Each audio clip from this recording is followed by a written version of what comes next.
Salam sehat, rumah sehat untuk Jakarta RSUD Koja. Saya Dr. Banjar di Koja Trainer Channel.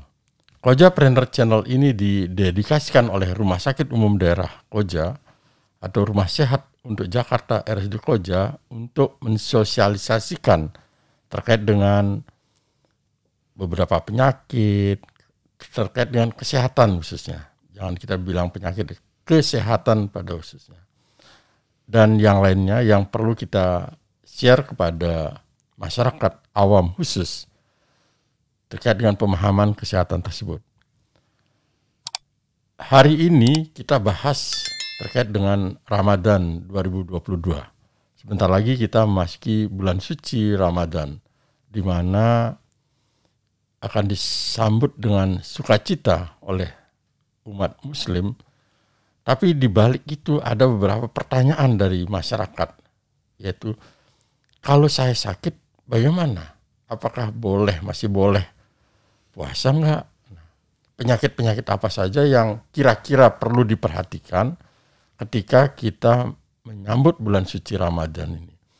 Ada beberapa penyakit khususnya yang kronis, ya, yang seingat saya ada beberapa penyakit yang harus menjadi perhatian khusus ketika kita melakukan atau memasuki bulan suci Ramadan.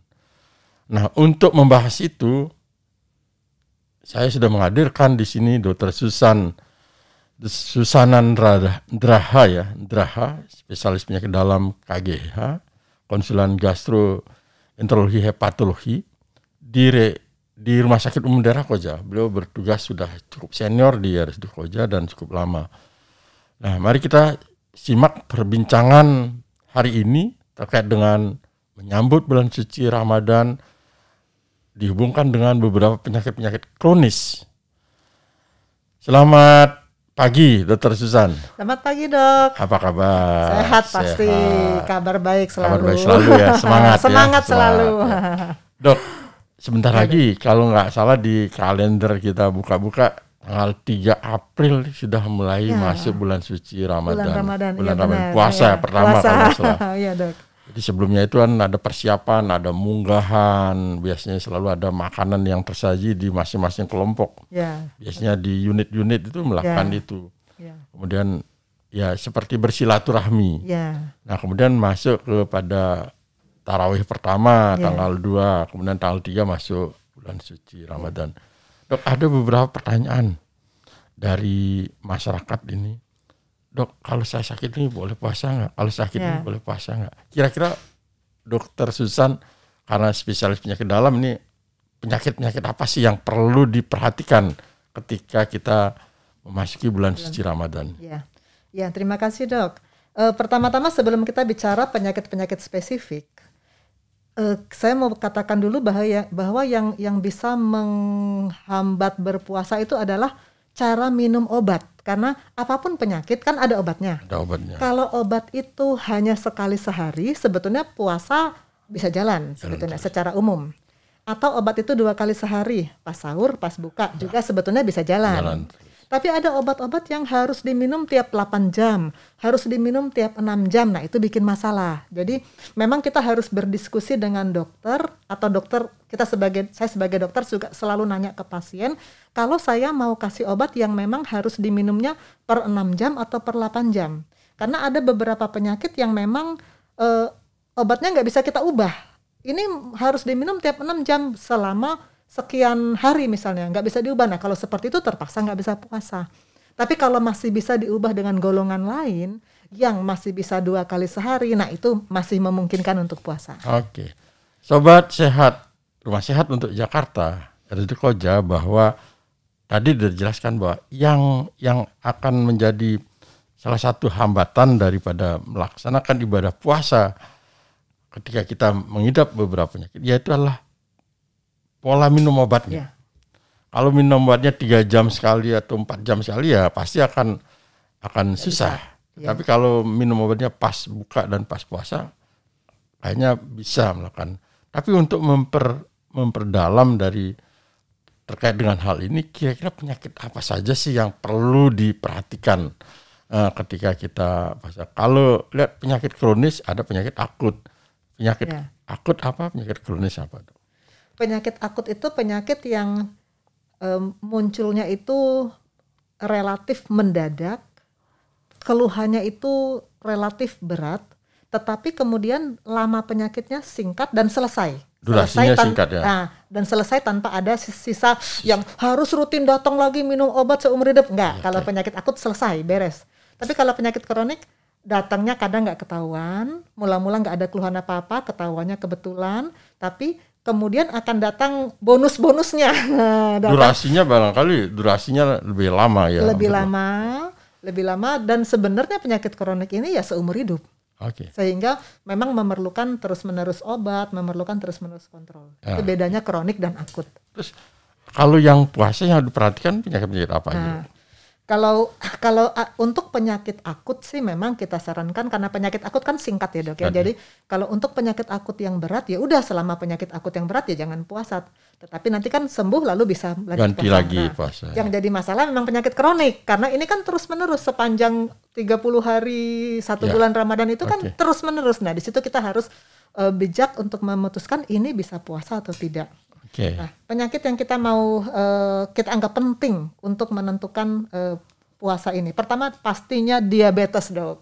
Jadi penyakit yang perlu diperhatikan ketika kita masih bulan suci Ramadan. Diabetes mellitus. Kencing manis ya kalau di awam khusus ya. Itu pasti sangat penting untuk kita perhatikan. Nah, Kenapa sangat penting?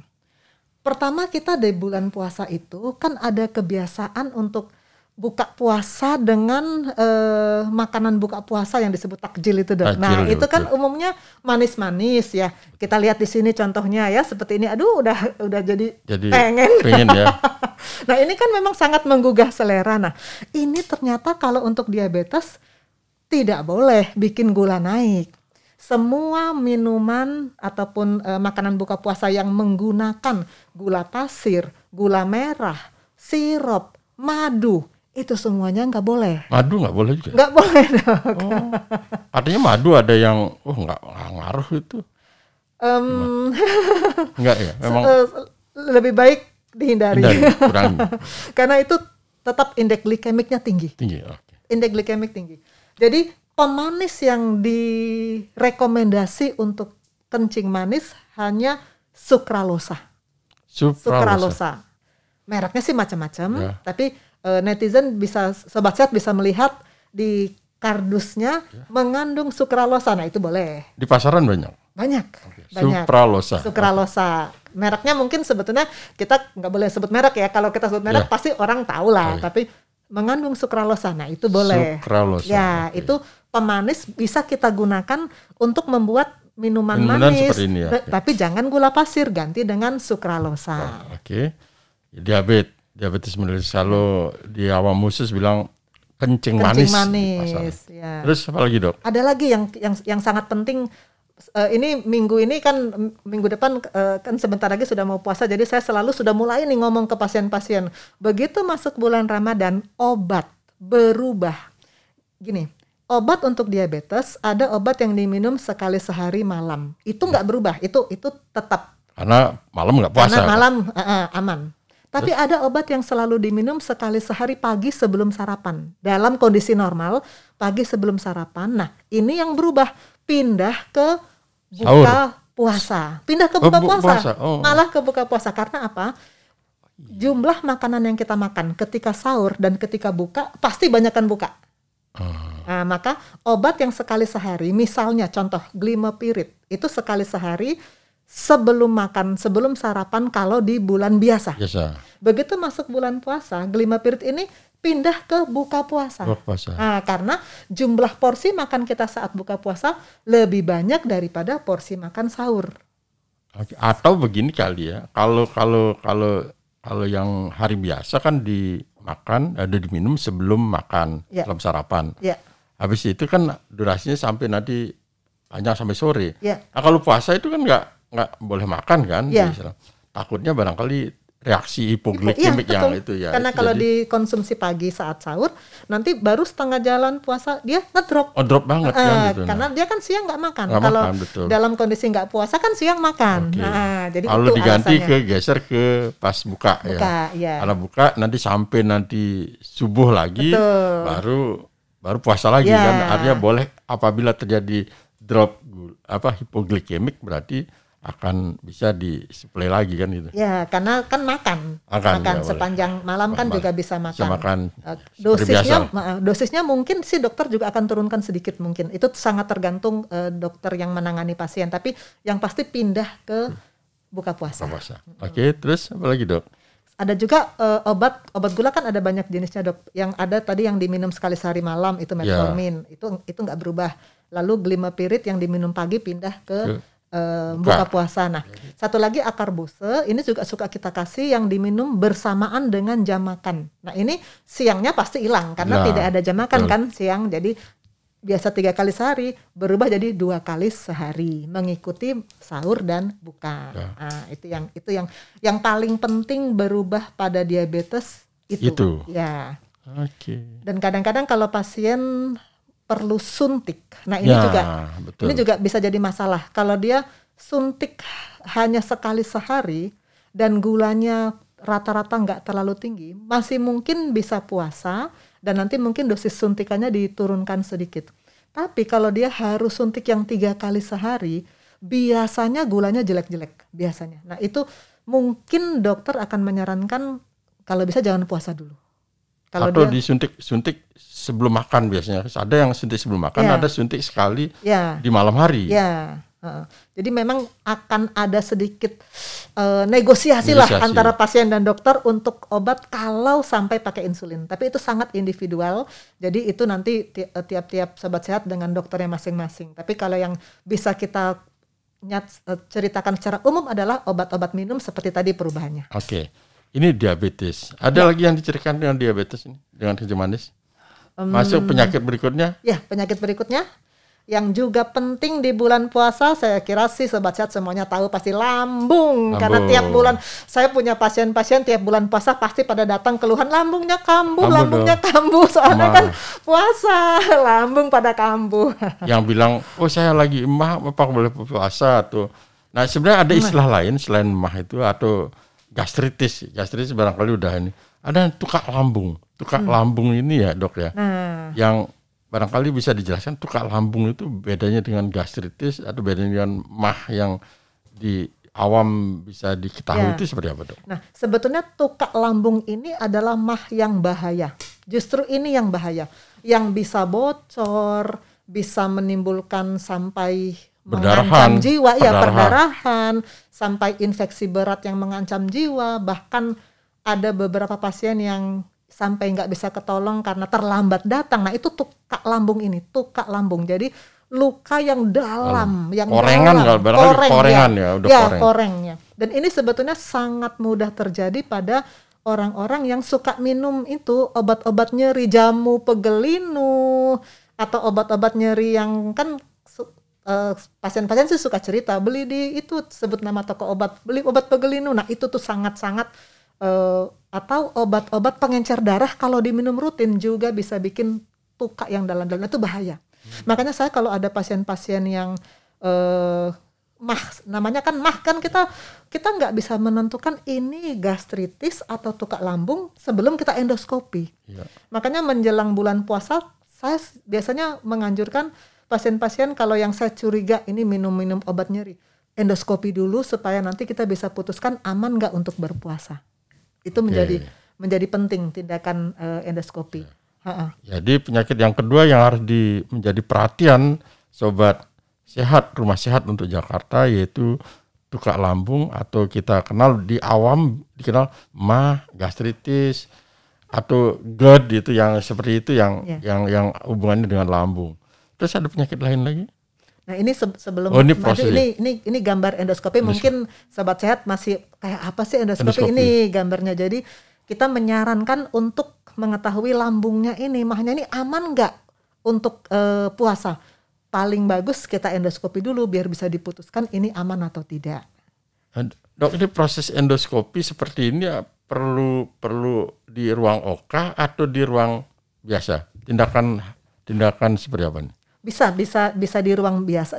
Namanya ruang tindakan. Seperti kita di Rumah Sakit Koja di lantai 3, itu memang ada ruang tindakan untuk berbagai tindakan gastroenterohepatologi. Nah, kita melakukan ini di ruang tindakan. Jadi sobat sehat jangan takut. Endoskopi ini nggak sakit. Nggak perlu narkose ini? Cukup dikasih suntikan penenang ringan saja. Nggak perlu sampai bius umum, nggak perlu. Tidak ya? Ya. Jadi tidak perlu di anestesi umum enggak ya? Tidak sampai memerlukan harus di ruang operasi. Cukup di ruang tindakan biasa. Barangkali pasien-pasien yang kurang kooperatif ya perlu. Nah, ya, pasien-pasien tertentu, indikasi tertentu bisa kita lakukan dengan bius umum, tapi secara umum standar kita untuk endoskopi ini adalah di ruang tindakan. Ya. Jadi sobat sehat yang perlu diperhatikan bahwa endoskopi ini untuk melihat situasi keadaan di dalam lambung itu sendiri melalui fiber optik ya. Jadi alatnya ini. Fiber optik kemudian dilihat di foto, dilihat di evaluasi dinding lambung kita apakah ada pengikisan atau penipisan atau barangkali sudah tuka, sudah koreng di sana. Nah, ini akan perlu menjadi saran dokter yang memeriksa ini untuk apakah aman untuk melakukan puasa. Tapi sobat sehat Koja, yaitu ketika puasa itu keputusan individual. Perlu juga konsultasi dengan penasihat spiritual sobat sehat. Karena ini boleh, itu boleh, ini enggak itu sangat tergantung dari penasihat spiritual. Kemudian dikombinasikan dengan nasihat dari dokter-dokter yang dikonsulin. Sehingga apa nasihatnya itu dikomunikasikan. Keputusannya adalah pada sobat sehat Koja semua. Terus penyakit yang berikutnya apa, Dok? Nah, satu lagi penyakit yang juga penting adalah liver. Sebetulnya sangat penting juga kita perhatikan di bulan puasa, penyakit liver.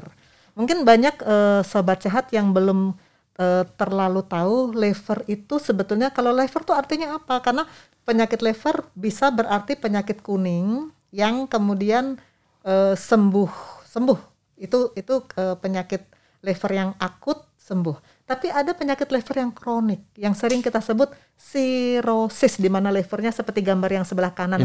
Kalau ini liver yang normal sehat, liver sehat. Kalau yang sebelah sana liver yang sudah berkerut, membatu dan fungsinya sudah sangat minimal. Nah, pasien-pasien sakit liver kronik itu seperti gambarnya, livernya sudah seperti yang sebelah kanan itu. Dan ini yang sebetulnya kalau puasa sebetulnya akan ada resiko karena fungsi liver ini kan menyimpan bahan makanan, sehingga pada saat puasa dari sejak sahur sampai buka kita kan nggak makan, tapi kita aman, kita punya bahan makanan yang dibongkar tubuh dari liver ini untuk beraktivitas. Nah, kalau sudah sirosis maka akan gampang jatuh pada kita sebut hipoglikemi, gulanya ngedrop karena tidak ada cadangan yang bisa dibongkar. Nah, ini gambaran penyakit liver secara umum. Yang sirosis itu kayak apa sih nih? Orangnya kurus dan perutnya besar, itu isinya cairan tuh, namanya asites. Ya, kita punya cukup lah ada pasien-pasien langganan yang setiap 2 minggu atau setiap 1 bulan kita keluarin airnya pasien ini. Nah, ini sirosis. Nah, kalau seperti ini sebetulnya cukup berbahaya kalau puasa. Walaupun seperti tadi kata dokter, memang keputusan puasa itu individual dan perlu dikonsultasikan juga dengan penasihat spiritual. Jadi kami sebagai dokter hanya mengatakan bahwa sebetulnya sirosis ini karena cadangan makanan di hatinya menjadi sudah sangat minimal, cukup resiko loh kalau puasa. Bisa ngedrop banget ya? Iya, bisa ngedrop, bisa jadi parah sekali kalau memaksakan puasa. Oke. Jadi sobat sehat Koja, itu 3 nasihat dokter Susan yang perlu menjadi perhatian ketika kita melakukan puasa di bulan suci Ramadan ini adalah, pertama adalah penyakit diabetes mellitus yang kita kenal dengan kencing manis. Yang kedua adalah penyakit GERD atau penyakit yang berhubungan dengan lambung. Ya, tukak lambung. Tukak lambung. Kalau GERD, gastritis, MAH yang dikenal, tapi yang lebih perlu perhatian adalah tukak lambung atau koreng pada lambungnya. Itu harus melalui pemeriksaan dari endoskopi tadi. Dok, kalau tidak mau endoskopi gimana orang? Nah, ini kalau memang banyak pasien yang tawar-tawar takut, endoskopi takut. Terus gimana kalau nggak mau endoskopi? Apakah kita bisa memutuskan bisa puasa atau tidak kalau nggak mau endoskopi? Yeah. Nah, ada cara lain kita melihat yang namanya tanda alarm. Tanda alarm. Ini kalau ada tanda alarm maka kemungkinan bahaya. Kalau tidak ada tanda alarm kemungkinan aman. Apa saja tanda alarm? Pertama, mual muntah. Udah dikasih obat tetap mual muntah. Nah, ini tanda alarm. Kedua, anemia. Anemia itu HB-nya rendah, hemoglobin. Jadi kalau cek darah ada hemoglobin normalnya kan 12 13. Ya. Nah, ini turun misalnya 9, 8. Nah, ini tanda alarm. Kemudian ketiga, kalau dia muntah dan BAB warna hitam karena itu darah. Kalau muntah dan BAB warna hitam itu darah, itu tanda alarm. Itu resiko besar kalau puasa. Kemudian kalau dia berat badannya turun secara bermakna tapi bukan disengaja. Misalnya orang gemuk sengaja keturunkan berat badan, itu bukan tanda alarm, tapi dia beratnya biasa-biasa tapi tiba-tiba turun dengan cepat secara bermakna. Nah, itu tanda alarm. Kemudian kalau dia sulit menelan makanan, mau makan kok nyangkut, mau makan nyangkut keluar lagi, nah itu juga tanda alarm. Nah, atau satu lagi, sudah diobatin selama 2 minggu, lambungnya nih diobatin dengan benar 2 minggu, tapi kok nggak sembuh-sembuh, itu juga tanda alarm. Nah, kalau ada tanda alarm ini memang sebaiknya diteropong, tapi kalau misalnya belum berani teropong, sebaiknya ditinjau lagi apakah aman untuk puasa atau tidak, karena ada kemungkinan ini nggak aman. Yang berikutnya dok, gini, kalau tadi tanda alarm untuk tukak lambung, di lambung, gangguan di lambung Kalau di diabetes mellitus, tanda alarmnya apa dok? Kalau kita memasuki bulan suci Ramadan yang saya udah mengidap diabetes dan sudah lama saya minum obat. Nah, tanda alarm apa yang kira-kira perlu menjadi perhatian lagi khusus terkait dengan penyakit diabetes mellitus? Angka gula darah sewaktu. Kalau kita cek gula darah berapa? Kalau 400 tanda alarm pasti. Tapi kalau misalnya 150 bagus ya. Jadi kalau gula darah sewaktunya itu tinggi, itu berarti harus menjadi perhatian khusus untuk mengambil keputusan puasa atau tidak. Yes, betul. Terus kalau tanda alarm untuk sirosis atau liver nih. Liver ini kan organ hati namanya liver. Betul. Ada yang sehat, ada yang tadi sirosis. Kalau sirosis sudah jadi mengkeret ya. Nah, tanda alarmnya seperti apa? Tadi. Kalau untuk sirosis ini pertanda bahwa dia sudah kita sebut dekompensata. Jadi jelek, sirosis yang sudah jelek itu tanda ciri-cirinya sudah mulai ada cairan yang tadi, yang perutnya besar. Udah mulai besar. Itu berarti sudah tanda alarm, hati-hati. Itu sewaktu-waktu bisa perdarahan, bisa pecah, ada di situ ada varises ya, itu ada urat yang siap pecah, yang sudah melebar ya. Kemudian dia bisa mendadak pingsan karena racun-racun hatinya ke otak, atau banyak hal yang buruk bisa terjadi memang kalau sudah pada fase dekompensata di mana asitesnya sudah parah seperti itu memang. Karena di hati itu fungsinya membantu metabolisme kita ya. Tadi menyimpan energi kalau kalori yang ada kita makan berlebihan atau yang lainnya. Nah, kalau ini terjadi metabolisme asidosis gitu ya dok ya, kalau nggak salah ya. Ya, jadi dia itu kan menyimpan cadangan makanan. Nah, kalau dia sudah tidak berfungsi sirosis, cadangan makanannya dia nggak ada, dibongkar, nggak bisa dibongkar jadinya, nggak ada. Ya, jadi akhirnya mempergunakan yang lain untuk metabolisme. Oke. Sobat Sehat Koja, ada 3 penyakit itu, perhatikan. Keputusan untuk mengambil puasa tidak puasa kembali pada individu. silakan konsultasi ke dokter keluarga atau dokter langganan Sobat Sehat, kemudian dengan penasihat spiritualismenya.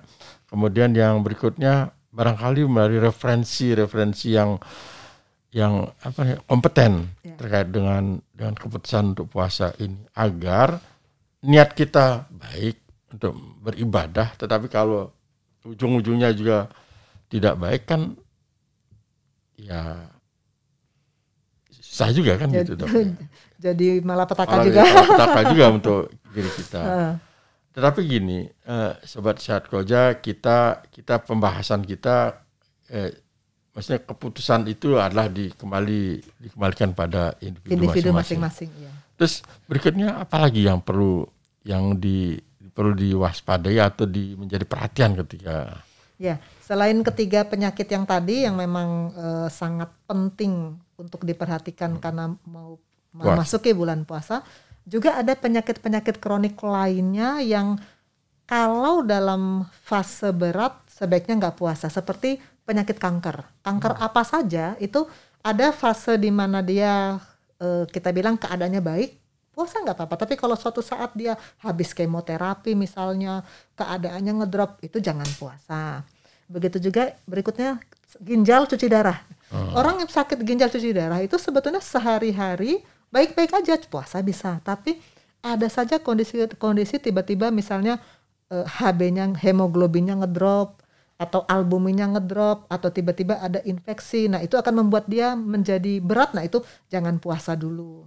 Atau pasien jantung. Nah jantung juga, secara pasien jantung yang secara stabil itu puasa nggak apa-apa. Dia rutin minum obat sekali sehari dan dia puasa aman. Tapi kalau misalnya jantungnya sedang akut, sedang sesak, sedang nyeri dada, itu jangan puasa dulu. Nanti bisa timbul yang makin bahaya. Dan terakhir ini pasien paru, ada pasien-pasien paru yang kita bilang COPD atau PPOK, itu yang gara-gara dia dari mudanya ngerokok gitu ya, sesudah usia begini sesak terus, nah itu pakai oksigen terus. Nah ini juga kalau sedang dalam kondisi sesak tergantung oksigen juga sebaiknya jangan puasa dulu karena nanti makin ngedrop kondisinya.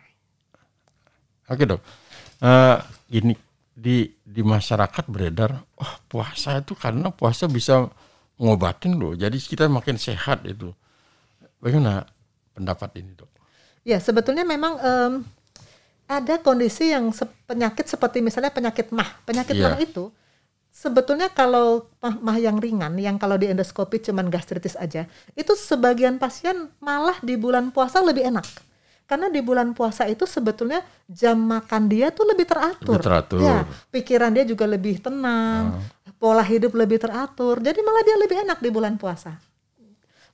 Ya begitu juga secara umum kita sebagai umat beragama di bulan puasa kan memang kita lebih memperhatikan segala-galanya itu lebih tenang, apapun yang kita kerjakan lebih teratur, sehingga kondisi badan juga lebih baik sebetulnya di bulan puasa.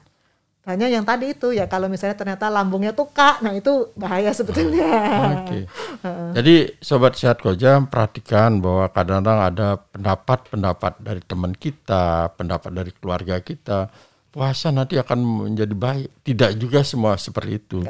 Ada beberapa kondisi-kondisi tertentu memang betul puasa menyebabkan kondisi badan kita lebih baik. Misalnya tadi sudah disebutkan gastritis ringan atau mah ringan, misalnya dengan kita makin teratur makannya, kemudian lebih pasrah kita, hidup kita jadi lebih berserah. Karena pada saat bulan suci Ramadan kan doa lebih kuat lagi dan lain sebagainya.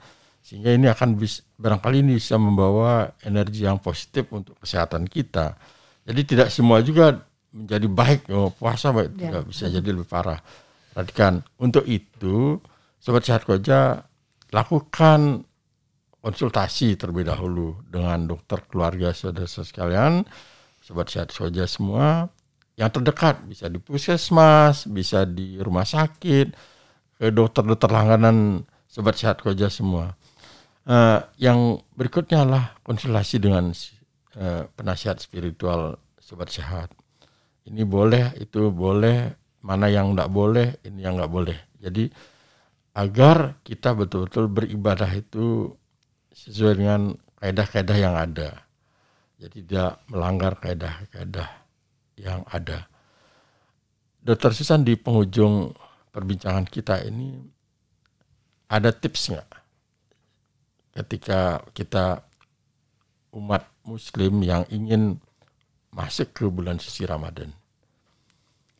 Konsultasi ya. Konsultasi. Jadi ada pasien-pasien yang memang langganan yang sudah selalu menjelang bulan puasa selalu datang, "Dok, mau puasa. Bagaimana obat saya? Kemudian apa pantangan yang saya harus perhatikan?" Selalu nanya. Jadi ada pasien-pasien langganan memang sudah tahu kalau mau puasa pasti udah datang konsultasi. Jadi memang sebaiknya sahabat sehat kalau ragu kondisi fisik saya bagaimana, konsultasi. Ya. Itu yang paling bagus ya. Ya, konsultasi. Atau secara umum, Dok, makanan-makanan apa sih yang perlu yang ini kan tadi udah tiga penyakit itu yang khusus, dan tambahan ada jantung, ada cancer dan lain sebagainya. Tapi ada secara umum, kalau puasa itu yang perlu dihindari makanan yang seperti apa gitu. Sebetulnya pola makan yang sehat sebetulnya tidak ditentukan karena puasa atau tidak. Tetap aja pola makan sehat, tapi memang karena ada jeda yang cukup panjang ya, maka kita harus lebih memperhatikan makanannya itu yang seratnya tinggi supaya cukup lama bisa bertahan. Jadi makanan-makanan yang serat tinggi. Jadi kemudian yang pasti sayur, buah jangan sampai enggak, karena itu kan sumber serat. Kemudian minum juga, karena ada jeda tidak minum cukup panjang, maka jumlah minum total 24 jam harus diperhatikan. Tetap mesti usahakan 2 liter sehari kan yang paling ideal, itu dibagi rata di pagi hari dan di sore hari, dibagi rata. Karena itu jangan sampai gara-gara puasa jadi kurang minum. Jadi karena dehidrasi ya. Nanti dehidrasi ya. Okay. Dan kemudian juga secara umum supaya lebih sehat, hindari makanan-makanan yang pengawet, hindari makan supaya lambungnya jangan terganggu, hindari makanan-makanan bumbu spicy, yang pedas, yang asam hindari dulu aja, karena orang sehat aja kalau makan pedas bisa terganggu lambungnya, apalagi yang memang sakit. Jadi dipilih pola makan yang memang terbaik untuk bisa membuat kondisi kita lebih maksimal, fit, ya? Lebih optimal fit, ya selama bulan Ramadan ini. Dok, ada yang mau disampaikan nggak ke Sobat Sehat Koja dalam memasuki bulan suci Ramadan? Ucapan apa? Iya, Sobat Sehat, selamat memasuki bulan suci Ramadan. Mari kita jaga kesehatan, mari kita perhatikan apakah kita ada masalah kesehatan atau tidak. Kalau ada, langsung konsultasi dulu, persiapkan diri supaya bisa memasuki dan menjalani bulan suci Ramadan dengan sehat dan berhasil baik. Sobat Sehat Koja, dari Ruang Kojapreneur Channel, saya Dr. Banjar mengucapkan selamat memasuki bulan suci Ramadan nanti pada tanggal 3 April.